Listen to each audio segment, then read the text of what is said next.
नालासोपारा में इस समय जो सभा हो रही है उसमें किसी नकली यानी फर्जी शंकराचार्य को बुलाया गया है। राजन नाईक जी, उनका भी पोस्टर लगा है उनके स्वागत में। तो हमको ये बात खटकी, काशी धर्मपीठ नाम का कोई पीठ है ही नहीं, तो ये वसई में हो क्या रहा है? तो ये हिंदुओं के ही सार्वभौम गुरु के बारे में क्यों हो रहा है? तो इसका मतलब है इन विधायक महाशय जी ने आदि शंकराचार्य जी पुस्तक ही पढ़ा नहीं होगा। सही में आप जगत गुरु शंकराचार्य लिख कर नहीं घूम सकते। आज मैं इस विधायक क्षेत्र का सेवा कर रहा हूँ, मुझे आज से विधायक बोलना शुरू कर दो, क्या मानेंगे ये लोग? आप धर्म के साथ खिलवाड़ करते हुए आपका पॉलिटिक्स मत चला। फर्जी डॉक्टर होते थे, फर्जी टीचर होते थे, फर्जी बाबा झोला छाप भी मिल जाते थे। शंकराचार्य जैसी पदवी जो है वो फर्जी नहीं मिलती थी। और ये वसई जैसे क्षेत्र में हो रहा है इतनी बड़ी कार्रवाई, पूरा का पूरा घर तोड़ना, हमको भी हर्ट हुआ क्योंकि हम स्वयं चुलना में रह चुके हैं। तो महिला है वो बेचारी अकेली है, उसके बच्चे हैं। मुझे अभी गए 5 वर्षों में वसई का पतन सबसे ज्यादा दिखाई दे रहा है। जमाना होता 35 साल वाला तो मैं 10 मिनट में आ गया होता, पर अभी गड्ढे इतने हैं कि आते आते भी हमको 20-25 मिनट तो आराम से लग गए। तो भाई दोनों बैठकर सोचो कि निर्मल क्षेत्र को भव्य तीर्थ क्षेत्र बना दिया जाए, इसमें राजनीति न करें। नमस्कार दर्शकों, मैं हूँ आदित्य सिंह, मेरे साथ आप सभी देख रहे हैं नेशन नाउ 9। बीते दिनों वसई विरार में द्वारकाधीश मंदिर की प्राण प्रतिष्ठा हुई। इस प्राण प्रतिष्ठा में आदि जगत गुरु शंकराचार्य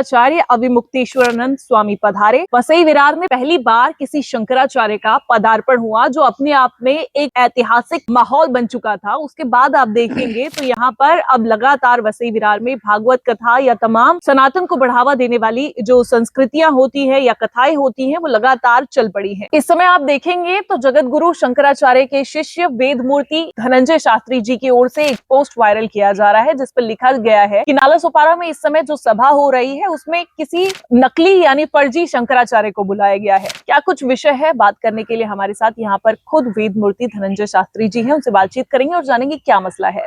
सबसे पहले नमस्कार गुरु जी, क्या कहेंगे, क्या मसला है? ये आप एक पोस्ट वायरल कर रहे हैं, वसई पर आपकी बड़ी पैनी निगाह रहती है। वसई विरार में जो कुछ उसकी संस्कृति को बरगलाने या बिगाड़ने की काम जहाँ शुरू होता है, आप तुरंत सोशल मीडिया पर दिखने लगते हैं। तो क्या मसला क्या है? ये बात यह है कि फायर ब्रिगेड और डीमार्ट के बीच में एक श्रीमद् भागवत कथा का आयोजन हो रहा है और उस कथावाचक के रूप में काशी धर्मपीठ के श्रीमद् जगतगुरु शंकराचार्य नारायणानंद तीर्थ जी आ रहे हैं, ऐसे पोस्टर लगे हैं। और इस पोस्टर के साथ ही यहाँ की जो सत्ताधारी पार्टी है, जिनके विधायक है वहाँ के राजन नाईक जी, उनका भी पोस्टर लगा है उनके स्वागत में। तो हमको ये बात खटकी क्योंकि आदि शंकराचार्य जी के 4 ही पीठ है, ये तो विश्व मान्य है, और इन 4 पीठों में से काशी धर्मपीठ नाम का कोई पीठ है ही नहीं। तो ऐसे में एक ये कौन सा नया पीठ ये लोग लेके आए हैं? या नारायणानंद तीर्थ नाम की कोई व्यक्ति जगतगुरु शंकराचार्य के रूप में 4 शंकराचार्यों में है नहीं, तो ये वसई में हो क्या रहा है? और वो भी उनका स्वागत उनके द्वारा हो रहा है कि जिनको वसई की जनता ने चुना है, जो वसई के प्रतिनिधि है। तो जब विधायक जी ही उनके स्वागत में उनका पोस्टर लगाते हैं तो जनता में ये भाव पहुंचता है कि अरे हाँ, यही व्यक्ति शंकराचार्य हैं। तो एक प्रकार से देखा जाए तो जनता मतलब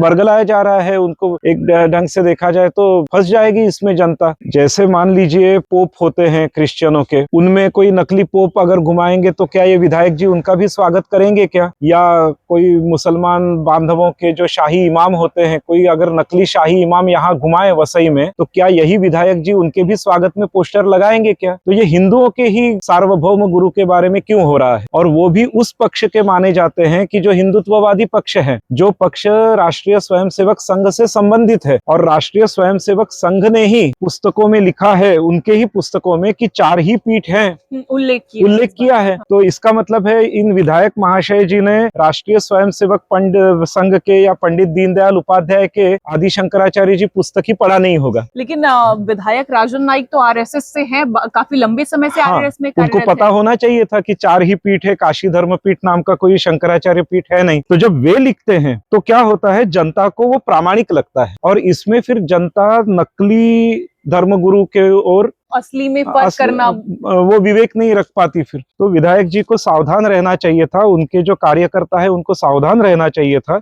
और अब भी अगर उनमें प्रामाणिकता है विधायक जी में, तो वे अपने पोस्टर हटा सकते हैं। वहां जो कोई महाराज आए हैं उनको बता सकते हैं कि वसई में आप जगत गुरु शंकराचार्य लिख कर नहीं घूम सकते, आप कथावाचक हो, कथा जरूर करो। लेकिन मेरा कहना ऐसा है कि ठीक है, वो शंकराचार्य लिख दिया उन्होंने, लेकिन काम तो वो सनातन संस्कृति का ही कर रहे हैं। हाँ, अगर मान का ही लीजिए, प्रचार प्रसार हो रहा है, अपने धर्म का हाँ, ही प्रचार प्रसार कर रहे हैं। हाँ, अगर मान लीजिए कोई व्यक्ति कहता है कि मैं नगर की सेवा कर रहा हूँ, तो आज से मुझे भी नगर सेवक बोल दो। आज मैं इस विधायक क्षेत्र का सेवा कर रहा हूँ, मुझे आज से विधायक बोलना शुरू कर दो। क्या मानेंगे ये लोग?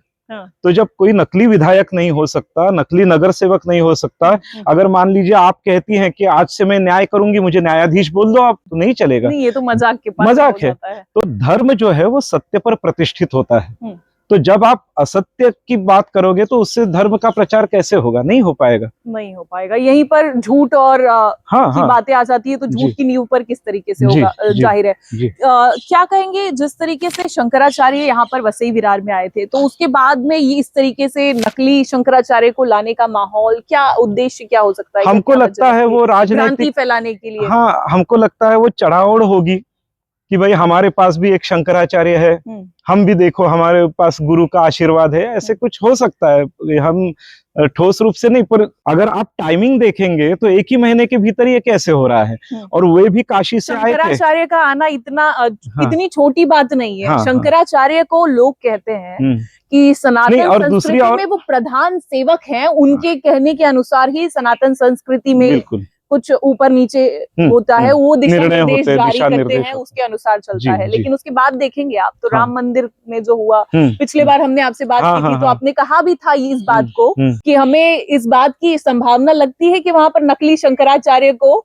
ले जाया जाए, और उसमें एक गए भी थे, नकली शंकराचार्य को ले जाया जाए और प्राण प्रतिष्ठा की जाए। अब वही चीजें यहाँ दिख रही है। और योगायोग देखिए, विरार के कार्यक्रम में भी काशी से आए थे, इसमें भी काशी से ही आ रहे हैं, तो ये कैसे योगायोग हो सकता है? तो हो सकता है कुछ आपसी राजनीतिक चढ़ावड़ हो सकती है कि उनको आशीर्वाद मिला तो हमको भी आशीर्वाद है, ऐसे कुछ हो सकता है। हमको भी आशीर्वाद है। मतलब अगर वसई विरार की जनता अगर ये सोच रही हो कि अरे भाई हिंदुत्व के प्रति हमको वोट देना है और ये पार्टी हिंदुत्व के प्रति बड़ा काम कर रही है, मंदिर खोल दिया, इतना बड़ा खोल दिया, तो हम पीछे रह गए, तो ये नहीं होना चाहिए। ऐसे ही कुछ हो सकता है, हमको भी ऐसे लगता है। पर इसमें क्या होता है, धर्म की हानि होती है, इसमें लोग बरगला जाते हैं, लोगों को गुमराह किया जाता है, तो ये नहीं होना चाहिए। आप धर्म के साथ खिलवाड़ करते हुए आपका पॉलिटिक्स मत चलाओ, धर्म को धर्म गुरु जिस प्रकार पर अपनी राजनीतिक रोटियां मत सेको, यही हम कहना चाहते हैं। तो आप अपने नाम के आगे जगत गुरु शंकराचार्य लिखना बंद कर दो। अभी तक ऐसा होता था कि मतलब फर्जी डॉक्टर होते थे, फर्जी टीचर होते थे, फर्जी बाबा झोला छाप भी मिल जाते थे, शास्त्री और बहुत सारी चीजें मिल जाती थी। शंकराचार्य जैसी पदवी जो है वो फर्जी नहीं मिलती थी। और ये वसई जैसे क्षेत्र में हो रहा है, जो चौथी या पांचवी मुंबई बनने जा रही है, तो ये तो बहुत गलत बात है। और ये अपना तीर्थ क्षेत्र है, जिसमें भगवान परशुराम जी ने ये क्षेत्र स्थापित किया, 108 तीर्थ निर्माण किए, ऐसे क्षेत्र में ये होना। उससे भी बड़ी बात निर्मल में समाधि है पांचवें जगत गुरु की, जी। उसके बावजूद अच्छा समाधि से मेरे ख्याल में एक बात आई, शंकराचार्य जी आए थे तो उन्होंने अपने उल्लेखन में इस जगह का उल्लेख किया था। उनका कहना था कि निर्मल में कुछ जो है अनधिकृत रूप से कब्जा किया गया है उनकी समाधि पर, उन्हें यहाँ आने से रोकने का बड़ा प्रयास किया गया। ये सारी चीजें बताकर उन्होंने, हालांकि उन्होंने समिति बिठाई और जांच किया, फिर उसके बाद कुछ और निकल कर आया। तो क्या है वो, कहाँ पर है इलीगल कब्जा या क्या हकीकत है? देखिए, वास्तव में यह संपूर्ण निर्मल तीर्थ क्षेत्र जो है, ये तीर्थ क्षेत्र के अंतर्गत आता है। और यहाँ पर पहले जमाने में राजाओं ने और पेशवाओं ने वतन की जमीन दी थी, मंदिर की जमीन भी बहुत काफी है। अभी आप इस मंदिर के पीछे देखोगे तो पूरी झुग्गी झोपड़ी बनी है, आगे देखोगे तो झुग्गी झोपड़ी बनी है, तालाब के किनारे देखोगे सब झुग्गी झोपड़ी बनी है, और इसमें से कोई भी अधिकृत है नहीं। तो ये एक प्रकार से तीर्थ क्षेत्र की जमीन को लोगों ने हथिया लिया है, अनधिकृत कब्जा कर लिया है। इस कब्जे को हटाने की जरूरत है। वो ऐसा नहीं है कि किसी पार्टी ने कब्जा किया है, परंतु लोगों ने कब्जा कर रखा है। तो जब लोग कब्जा करते हैं तो किसी का वरदहस्त तो होता ही होगा। अब किसका होगा, यहाँ उस समय सरपंच कौन थे, तलाठी कौन थे, वो सब जांच करनी चाहिए। और अगर यहाँ के पॉलिटिशियंस प्रामाणिक हैं तो कम से कम वसई में तो क्या क्या हो रहा है सभी लोग जानते हैं, कम से कम तीर्थ क्षेत्र तो को तो बख्श दो आप। आज तो वसई की भूमि पुत्रों के घरों पर हथकड़ा चल रहा है, आपने देखा होगा। तो रोमिल्डा नामक एक रोमिल्डा चुलना की, तो इस पर क्या कहेंगे आप? नहीं, देखिए, आज तक कभी नहीं हुआ था, नहीं हुआ था। जो भूमि पुत्र लोग हैं उनकी अपनी जमीन है, और यहाँ के भूमि पुत्र जो है बहुत सौहार्द से, बंधुत्व से रहते हैं। वे अगर कुछ बांधकाम करते हैं तो वे एकदम आउट ऑफ ट्रैक जाकर तो करते नहीं है, उनके जमीन पर करते अपनी हैं, जमीन पे illegal करते कब्जा हैं नहीं करते। और उनकी आवश्यकता के अनुसार करते हैं, वो कोई कमर्शियल पर्पस या ऐसे के लिए नहीं करते। तो इतनी बड़ी कार्रवाई, पूरा का पूरा घर तोड़ना, ये तो हमको भी हर्ट हुआ, क्योंकि हम स्वयं चूरणा में रह चुके हैं। जहां वो घर टूटा वहां हम पहले जब छोटे थे हम जाते थे वहां पर बरसात में, इसमें उसमें, तो हमको सुनकर बहुत बुरा लगा। ऐसा नहीं होना चाहिए था। उसमें भी वो जो महिला है वो बेचारी अकेली है, उसके बच्चे हैं, पतिदेव नहीं है उनके। ऐसा एकाएक नहीं करना चाहिए था, हमारा कोर्ट के कहना इसी है। आदेश से उनको झटका लगा और उनका देहांत हो हाँ, गया। देहांत हो गया। ये ऐसा नहीं होना चाहिए। न्याय वो होता है जिससे मानवता की रक्षा हो, न्याय वो होता है जिससे किसी का घर उजड़े नहीं। तो इसका ख्याल रखना चाहिए था। और हमें आश्चर्य ये हुआ कि इसके बारे में कहीं भी कोई भी ज्यादा बात नहीं। अब पहली बार आप इतनी खुलकर बात कर रही है उस बारे में, पर उतनी चर्चा भी नहीं हुई इस बारे में।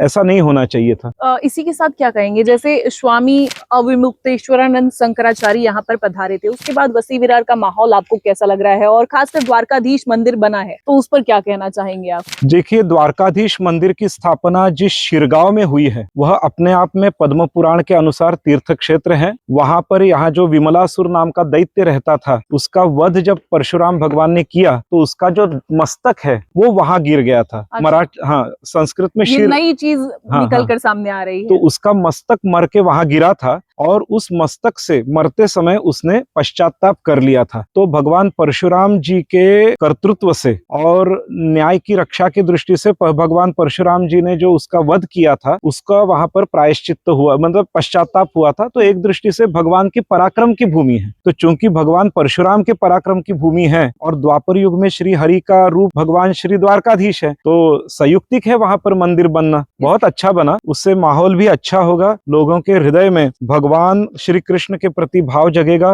भगवान श्री कृष्ण के प्रति भाव जगेगा तो भगवत गीता पठन के लिए भी लोग प्रवृत्त हो जाएंगे, गीता सीखने के लिए प्रवृत्त हो जाएंगे। अभी देखिए, द्वारकाधीश मंदिर की स्थापना होते ही मुझे कम से कम 5-6 व्यक्तियों ने वसई के पूछा कि गुरुजी आप गीता का प्रवचन लेंगे क्या, क्योंकि हम द्वारकाधीश मंदिर गए थे तो भगवान कृष्ण की गीता हमको सीखनी है। अच्छा। हमने कहा हम गीता का वर्ग बराबर लेते हैं। गीता तो अनमोल वचन अपने अनमोल आप में वचन सिखाता है। है। हाँ, तो द्वारकाधीश मंदिर के स्थापन होने से गीता पढ़ने की प्रेरणा मिली। ये पहला अनुभव मुझे हुआ कि लोग स्वयं पूछ रहे हैं कि हमको गीता पढ़नी है। तो हम तो पहले से गीता पढ़ाते ही हैं वसई में, तो हम और जगह पर गीता पढ़ाना शुरू कर देंगे। धर्म का प्रचार प्रसार को जो है यहाँ पर विस्तार मिलेगा। विस्तार मिलेगा। इसी के साथ शंकराचार्य आए थे, तो शंकराचार्य आने के बाद में ये अपने आप में वसई विरार में पहली बार शंकराचार्य का आना, और नकली नहीं असली शंकराचार्य का आना जो सनातन संस्कृति के प्रधान है, तो क्या कहेंगे? जगतगुरु शंकराचार्य जी यहाँ पर पहले भी आते रहे हैं, परंतु उस जमाने में मीडिया नहीं होता था, तो इसीलिए पहले प्रचार प्रसार नहीं होता था। आज के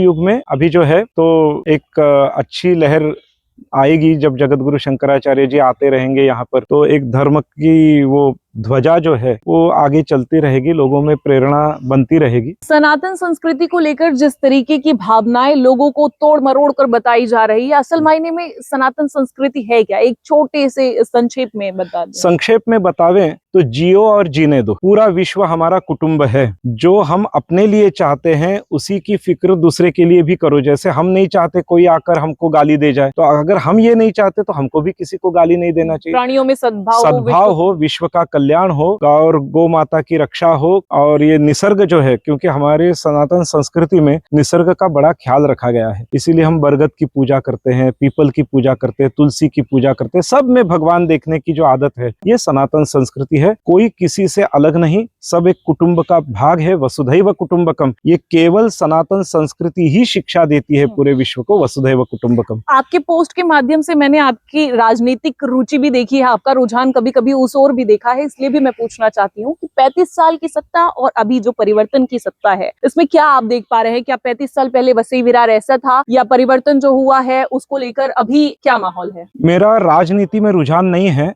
परंतु सनातन धर्म में राजधर्म भी एक अंग होता है जिसकी उपेक्षा नहीं की जा सकती। तो मैं जब भी कोई पॉलिटिक्स से संबंधित पोस्ट करता हूं तो ये मानना चाहिए कि मैं राजधर्म के दृष्टि से देख रहा हूं। अगर इस दृष्टि से अगर देखा जाए तो गए 35 वर्षों में वसई में जो हुआ और अभी जो हो रहा है, मुझे अभी गए 5 वर्षों में वसई का पतन सबसे ज्यादा दिखाई दे रहा है, क्योंकि वसई में जितने प्रकार के ड्रग वाले पकड़े जा रहे हैं, जितने अनधिकृत चीजें हो रही है, तो ये माहौल जो है वो राजधर्म की दृष्टि से अच्छा नहीं है। इसे सुधार करना चाहिए। सभी पार्टियों ने मिल बैठकर कुछ कॉमन एजेंडा बनाना चाहिए कि भाई अपने तो पॉलिटिकल लोगों के हित में हाँ, हो, लोगों के हित पॉलिटिक्स में से दूर हो। हाँ, कि अपनी पॉलिटिक्स तो हम चलाएंगे, परंतु हम लोगों की हित के लिए ये कॉमन एजेंडा निभाएंगे। आज आप देखिए, यहाँ तक आने में अगर पहला जमाना होता 35 साल पहले वाला, तो मैं 10 मिनट में आ गया होता, पर अभी गड्ढे इतने हैं कि आते आते भी हमको 20-25 मिनट तो आराम से लग गए। तो ये ठीक नहीं हो रहा है। कुछ कॉमन एजेंडा बना करके, जैसे एक कॉमन एजेंडा बनाया जा सकता है कि अभी सत्ताधारी पक्ष जो है वो हिंदुत्ववादी है,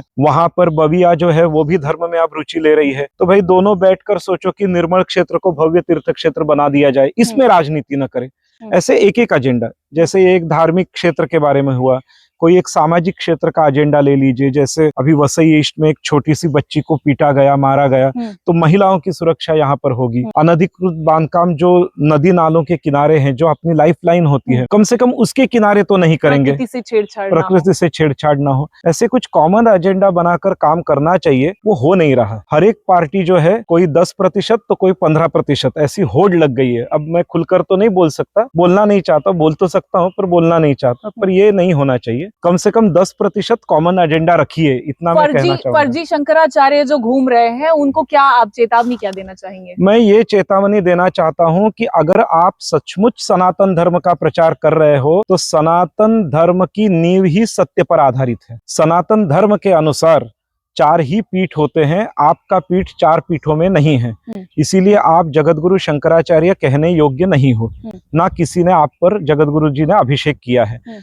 तो अगर आप सही मायने में सनातन धर्म का प्रचार करना चाहते हैं, तो जगतगुरु शंकराचार्य लिखने के लिए प्रायश्चित्त कर लो, पश्चाताप कर लो, और अपने नाम के आगे जगतगुरु शंकराचार्य लिखना बंद करो, और फिर खूब करो धर्म प्रचार। अगर नहीं किया तो आप लोग का कदम क्या होगा? इसी तरीके से इसको बढ़ावा मिलते रहेगा और आप लोग शांति से देखते रहेंगे? ये अभी जो है जनसत्ता है, लोकशाही जिसे कहते हैं, डेमोक्रेसी है, तो हम लोगों के बीच में जाएंगे और लोगों को कहेंगे ये गलत व्यक्ति है, क्योंकि आज सबसे बड़ा होती है जनता। तो हम जनता के बीच में जाकर जनता को कहेंगे आप गलत लोगों से सावधान रहिए। ये करने पर मजबूर ना किया जाए, हाँ, नहीं तो ये भी किया जाएगा। हाँ, ये भी किया जाएगा, और राजनेता लोग नकलियों को तूल न दे, इतना हम जरूर इस निमित्त से कहना चाहेंगे। हर हर महादेव। हर हर महादेव। तो आप देखेंगे साफ तौर पर ये थे वेद मूर्ति धनंजय शास्त्री जी, जिनका साफ तौर पर कहना है इस तरीके से फर्जी शंकराचार्य अगर समाज में घूमेंगे और बरगलाने की कोशिश करेंगे तो ये बर्दाश्त नहीं किया जाएगा। इस पूरे मसले पर